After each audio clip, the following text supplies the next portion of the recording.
Cuando hablamos de Argentina, solemos dibujar en nuestras cabezas este mapa. Si pensamos en cómo se formó, cómo se fue delineando el territorio nacional, siempre tenemos ese mapa dibujado detrás. No podemos dejar de referirnos a él. Pensamos que Argentina es ese mapa, pero en realidad lo que ahora es Argentina, uno de los países que se construyeron después de la caída del Imperio Español en América, pudo haber tenido otra forma. Pudo no haberse llamado Argentina. Pudo haber sido muchos países o parte de un gran país hispanoamericano.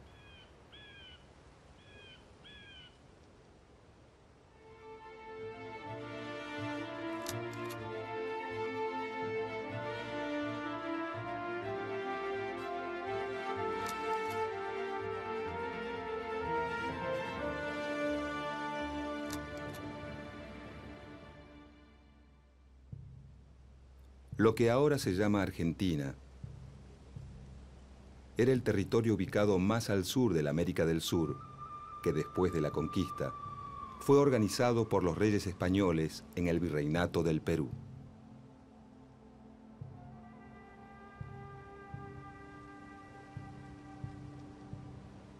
Parte del actual territorio argentino estaba incluido en las gobernaciones del Tucumán y de Buenos Aires dentro de ese virreinato. En 1776, la corona española funda el Virreinato del Río de la Plata, que ocupa aproximadamente los actuales territorios de Argentina, Bolivia, Uruguay y Paraguay. El eje de la economía se encuentra en la ciudad de Potosí, productora de grandes cantidades de plata. Y se elige a Buenos Aires como salida del mineral hacia Europa. Cuenta la leyenda que es tanto el mineral extraído que con él se podría hacer un puente entre América y España. Por su ubicación estratégica, Buenos Aires se convierte en la capital del nuevo virreinato. El Imperio Español parece volver a florecer, pero aunque nadie lo sabe, está a punto de derrumbarse.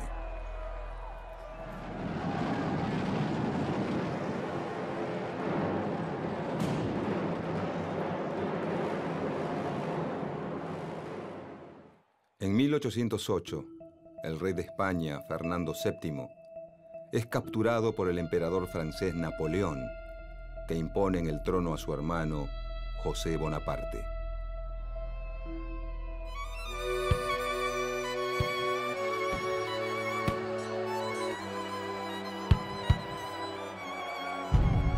Las ciudades españolas se rebelan y forman juntas en nombre del rey preso.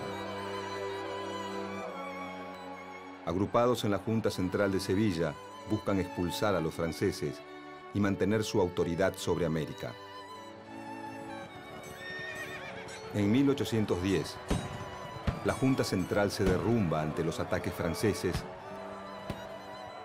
y España queda bajo el dominio de Napoleón Bonaparte.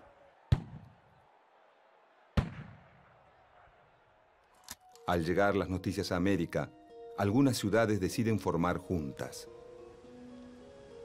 Caracas, Buenos Aires, Bogotá, Santiago de Chile y una región mexicana llamada el Bajío expulsan a las autoridades coloniales. Mientras que México, Lima y Montevideo se mantienen fieles a un consejo de regencia español. En el Río de la Plata, la revolución se expresa en Buenos Aires el 25 de mayo de 1810.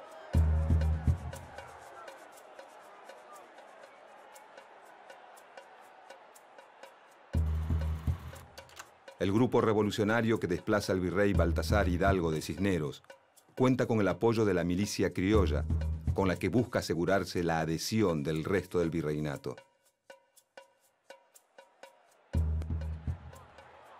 Con la Revolución de Mayo comienza el proceso de independencia de las colonias españolas en el Cono Sur. Paraguay y Montevideo se oponen a la revolución, no así las zonas rurales de la Banda Oriental. Mientras que el ejército de Buenos Aires es derrotado en Paraguay, Montevideo se rinde en 1814. Una expedición enviada por la primera junta obliga a Córdoba a la obediencia y avanza al norte para ocupar el Alto Perú. La expedición comienza con un triunfo, pero finalmente es derrotada. El poder está dividido. Durante años, ni revolucionarios ni realistas pueden pasar más allá de Salta. Para los lugareños, la guerra se convierte en algo cotidiano, en el centro de sus vidas. Entre 1812 y 1815, diferentes grupos patriotas impulsan cambios políticos, aunque no se animan a declarar la independencia.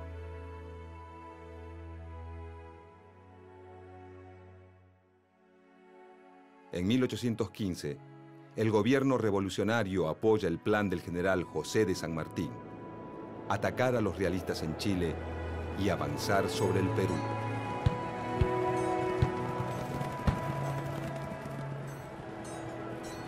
Los territorios revolucionarios americanos están convulsionados por luchas y divisiones. En Buenos Aires, los dirigentes, a pesar de sus diferencias, coinciden en dos premisas: ganar la guerra contra los realistas y mantener un sistema de gobierno centralista con sede en esa capital.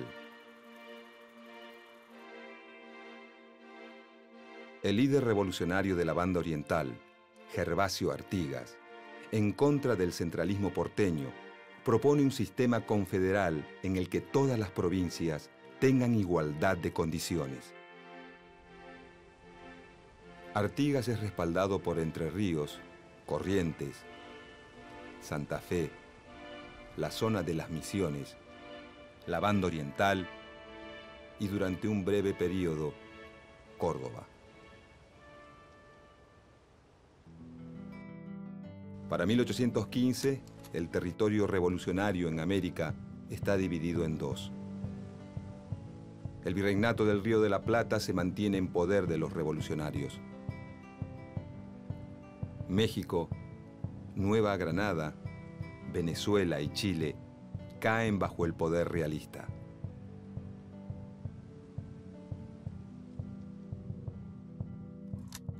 En 1816, el sistema revolucionario rioplatense supera una etapa crítica. Se reafirman los vínculos entre el interior y Buenos Aires, pero mantienen el enfrentamiento con el litoral.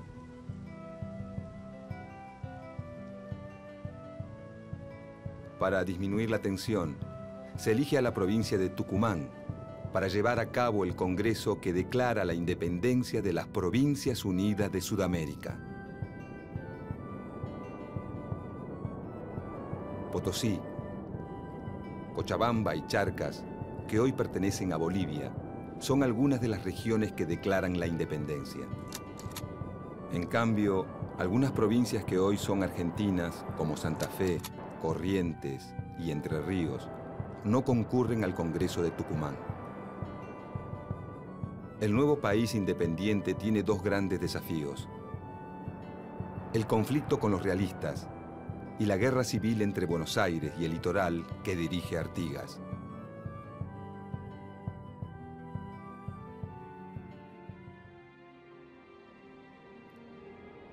El nuevo director supremo, Juan Martín de Pueyrredón, reafirma el gobierno centralista y apoya al general José de San Martín, que inicia su campaña a través de los Andes.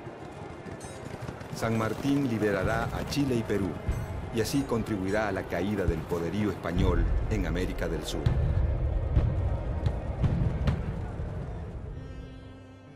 Pero en las Provincias Unidas, El alto costo de la guerra debilita al gobierno central, que delega en figuras destacadas de cada provincia la capacidad de reclutar hombres y recursos para la lucha.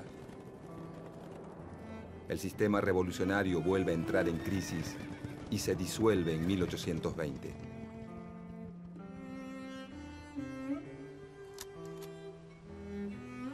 En el Virreinato del Río de la Plata, el actual territorio argentino está dividido en 3 intendencias: Salta del Tucumán, Córdoba del Tucumán y Buenos Aires.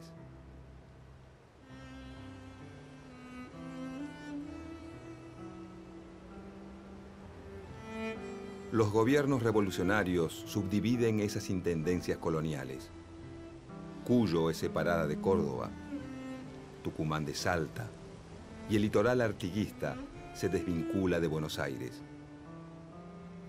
Cuando en 1820 se derrumba el poder central, la única organización política que se mantiene son las ciudades y las zonas rurales que las rodean, es decir, las provincias.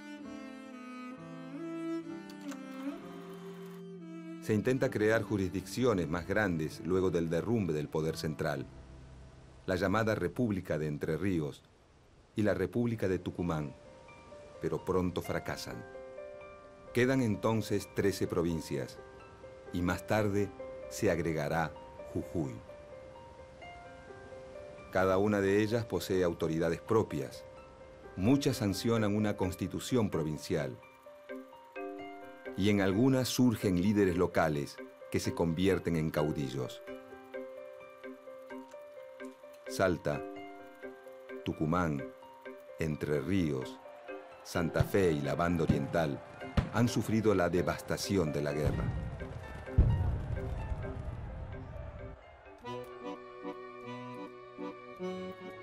Buenos Aires, en cambio, con pocas acciones militares en su territorio, exporta grandes cantidades de cueros y tasajo. Su aduana le permite aumentar su poder sobre las demás provincias y volcar sus recursos contra los indígenas.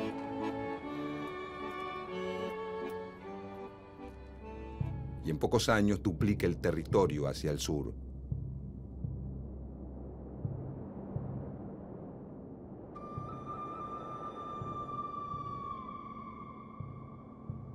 En el interior, el fin de la guerra reactiva los circuitos comerciales, Cuyo con Chile, el norte con la nueva República de Bolivia, mientras que el litoral y Córdoba se vuelcan a la producción de cueros para el mercado atlántico.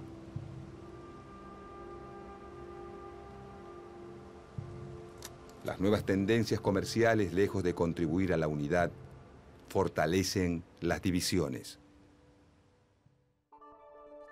A mediados de la década de 1820, las provincias se reúnen en un Congreso Constituyente para volver a crear una unión y sancionar una constitución. El intento fracasa al enfrentarse a 2 grandes problemas. Por un lado, la guerra con Brasil, desencadenada cuando la Banda Oriental, apoyada por las Provincias Unidas, se levanta contra la dominación brasileña. Mientras que los rioplatenses obtienen importantes victorias militares, los brasileños bloquean el puerto de Buenos Aires, principal fuente de ingresos de las Provincias Unidas. Con la mediación de Inglaterra, se resuelve el conflicto y nace un nuevo país independiente, la República Oriental del Uruguay, que se separa de las Provincias Unidas.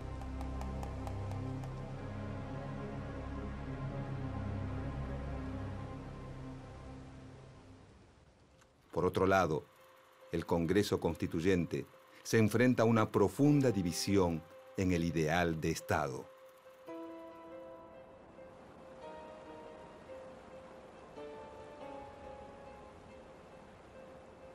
Dos corrientes surgen de este enfrentamiento.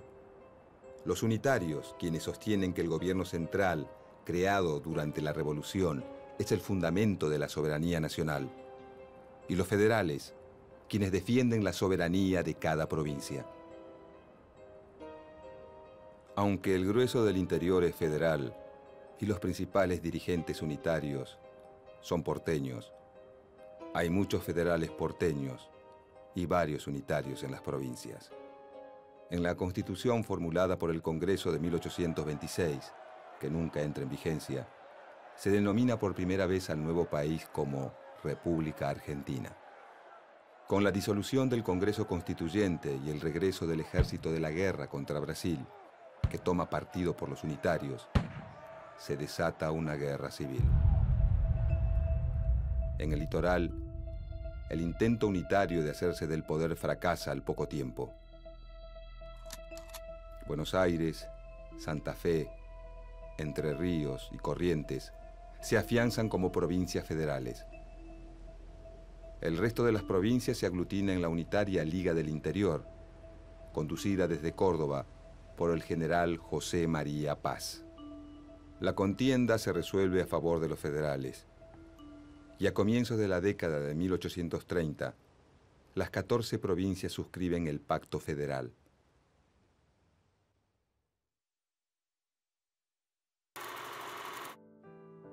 Aunque legalmente las provincias son iguales entre sí, el gobernador de Buenos Aires, Juan Manuel de Rosas, afirmado en el poder desde 1835, logra imponer su orden sobre el resto de la Confederación. Por medio de la diplomacia o de la fuerza, obtiene gobernadores adeptos en todas las provincias, afianzando su poder a través de un único partido federal.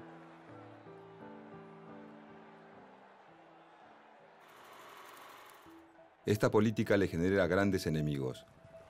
La provincia de Corrientes, que lucha varias veces contra él. Los antiguos unitarios, un grupo de federales antirrocistas y un puñado de intelectuales conocido como la Generación del 37. Todos se oponen fuertemente al gobernador porteño.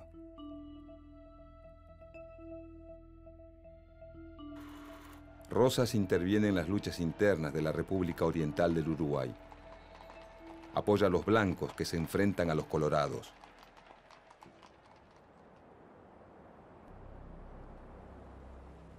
Los franceses aprovechan estos conflictos y bloquean el puerto de Buenos Aires entre 1838 y 1840.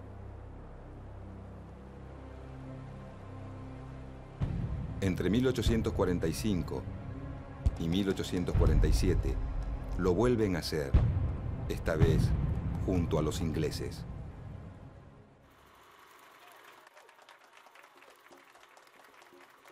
Rosas supera los conflictos y logra el reconocimiento internacional de una zona política autónoma en América del Sur.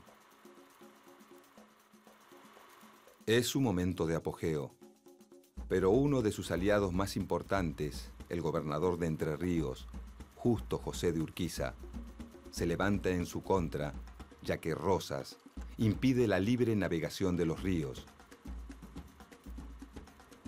lo que perjudica a las provincias del litoral, que no pueden competir con las exportaciones porteñas.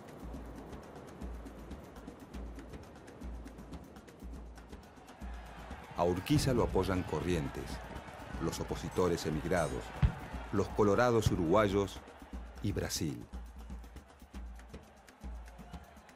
Este conflicto se resuelve con el triunfo de la Alianza Antirrosista en la Batalla de Caseros en 1852. Rosas se exilia en Inglaterra, donde residirá hasta su muerte. Con el fin del rosismo, comienza una nueva etapa en la Confederación. La mayoría de las provincias acepta renunciar a su soberanía en favor de constituir una nación. En Buenos Aires llegan al poder los antiguos antirrosistas, ahora nucleados en el Partido Liberal, que se opone al modelo de país de Justo José de Urquiza, al que ven como a un nuevo Rosas. El conflicto termina con la separación de Buenos Aires de la Confederación Argentina. Urquiza es elegido presidente de la Confederación y la nueva capital pasa a ser Paraná. Un año después, en 1853, se sanciona en Santa Fe la Constitución Nacional.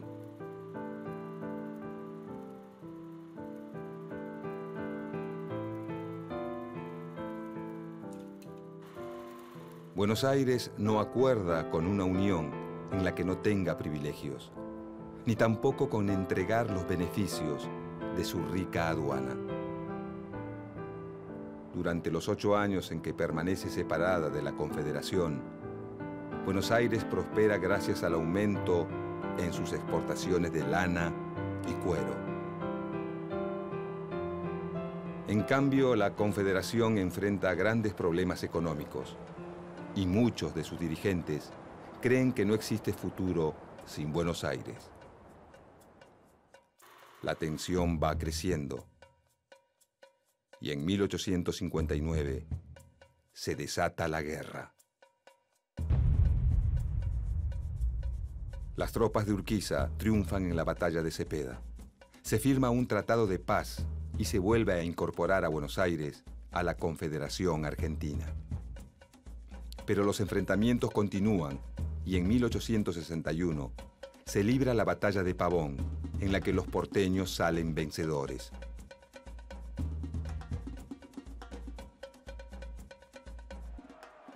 Su líder, Bartolomé Mitre, es elegido presidente. Aunque las 14 provincias se rigen por la Constitución Nacional y una autoridad central, Mitre pretende un Estado con predominio de Buenos Aires.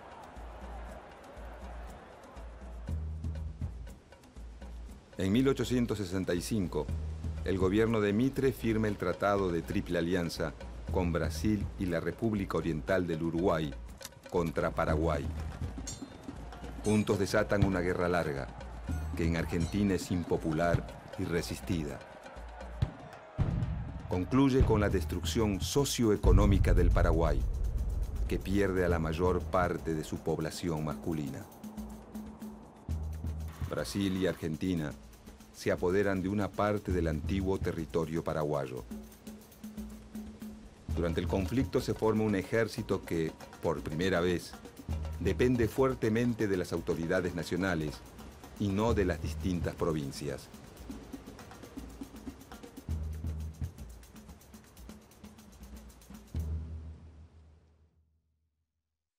Bajo las presidencias de Domingo Faustino Sarmiento y Nicolás Avellaneda, el Estado Nacional afianza su poder sobre los particularismos provinciales, apoyado en un vertiginoso desarrollo económico. Aparecen el alambrado de los campos, el ferrocarril y los inmigrantes europeos que solucionan la escasez de mano de obra. En 1880, 2 candidatos se enfrentan en la elección presidencial. El general Julio Argentino Roca, quien había conquistado territorios al sur de las fronteras, exterminando a los pueblos originarios, y el gobernador de Buenos Aires, Carlos Tejedor.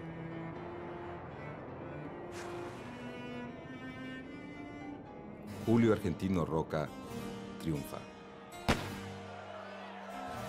Carlos Tejedor impulsa la sublevación de Buenos Aires para preservar su autonomía ante el Estado Nacional. En respuesta, las autoridades nacionales derrotan militarmente a la provincia rebelde. En 1880, la ciudad de Buenos Aires pasa a ser la capital federal de la República Argentina y en 1882 se funda una nueva capital para la provincia de Buenos Aires que será llamada La Plata. Entregar la capital a la nación le otorga más poder al presidente y debilita a la provincia más poderosa. En 1884, el ejército se apodera sangrientamente de los territorios aborígenes del Chaco.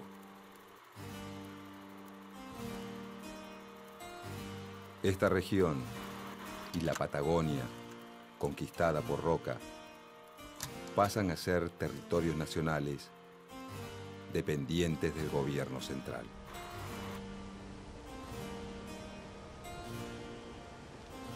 En la década de 1880, con el mapa argentino casi idéntico al que conocemos hoy, la existencia de un poder central consolidado, una sola moneda y un solo ejército nacional, se cierra el conflictivo y complejo proceso de construcción del Estado argentino. Pero otros procesos se abren y continúan.